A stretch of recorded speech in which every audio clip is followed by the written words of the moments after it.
मोहब्बत का सबूत। मोहब्बत का सबूत तो बहुत कम लोग देते हैं। सऊदी अरब का एक कब्रिस्तान तकरीबन 30 साल से बंद पड़ा था। आखिरकार फैसला हुआ कि उसे बराबर कर दिया जाए। हुकूमत की इजाजत से एक कंपनी को ठेका मिला और काम शुरू हो गया। खुदाई के दौरान आमतौर पर बोसीदा हड्डियां और बदबू ही महसूस होती थी, मगर एक जगह खुदाई करते वक्त बदबू के बजाय खुशबू आने लगी। मजदूरों ने फौरन कंपनी को इत्तला दी, फिर मुतालिका महकमों को खबर दी गई और काम रोक दिया गया। जब तमाम मुतालिका अफराद जमा हो गए तो दोबारा खुदाई शुरू की गई। जमीन की मिट्टी गैर मामूली तौर पर नरम थी और उसमें कफूर और मुश्क जैसी खुशबू महसूस हो रही थी। वहां से एक मैयत बरामद हुई जिसका कफान बिल्कुल महफूज था। रिकॉर्ड चेक किया गया तो मालूम हुआ कि यह मैयत 30 साल पहले दफन की गई थी। जब चेहरा खोला गया तो वो ऐसा तरोताजा था जैसे अभी अभी वफात हुई हो। गांव के लोगों ने पहचान ली और बताया कि यह शख्स फलन का बेटा है। उसके वालिद बहुत ज़ईफ थे, चल फिर नहीं सकते थे।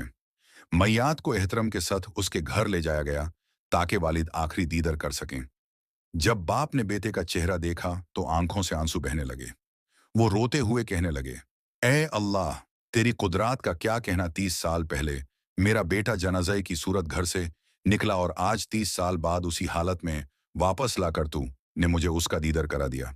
यह मंजर देखकर वहां मौजूद हर आंख नम हो गई।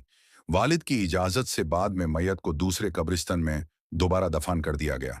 लोगों ने बाप से पूछा, तुम्हारे बेटे के ऐसे कौन से अमाल थे?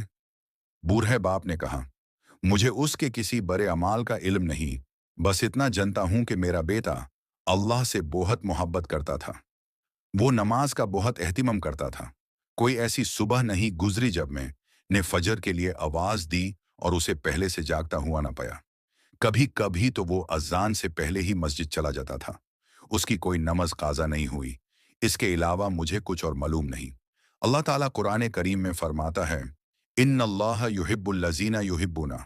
मफहूम, जो अल्लाह से मोहब्बत करते हैं अल्लाह भी उनसे मोहब्बत करता है। और एक जगह यह भी फरमाया गया है कि अल्लाह अपने नेक बंदों की मोहब्बत को कबूल फरमा लेता है। नमाज हम में से बहुत लोग पढ़ते हैं, लेकिन नमाज का एहतिमाम बहुत कम लोग करते हैं। मोहब्बत का दावा हम सब करते हैं, मगर मोहब्बत का सबूत बहुत कम लोग देते हैं। सबक नमाज सिर्फ आदत नहीं, वफादारी की निशानी है। फज्र वो नमाज है जो सच्चाई और झूठे दावे अलग कर देती है। अल्लाह के हान इज्जत अल्फाज से नहीं, अमल से मिलती है।